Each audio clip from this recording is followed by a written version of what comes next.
La teva germana, en canvi, era una pura flor. Plorava sense neguit, sense tristor. Potser només tenia una mica de por i va venir amagar el cap a la meva flor.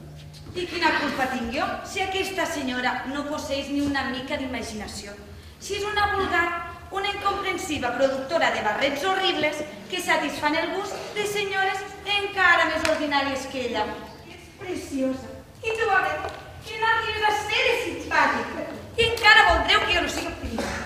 Això és magnífic. Això ho hem d'explotar. A veure, agafa la mare i entreu per aquella porta. Imagineu que aquí estem al saló més esplèndid, amb les dames més envejoses i més estirades. L'Enric deu estar boig per voler-la conèixer. Ai, sí.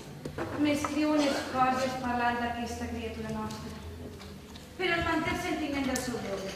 I el sentiment del seu deure. És espantós. Maleïda guerra. Quant temps fa que som fora? 9 mesos. 9 mesos i jo sense notícies de la Bet.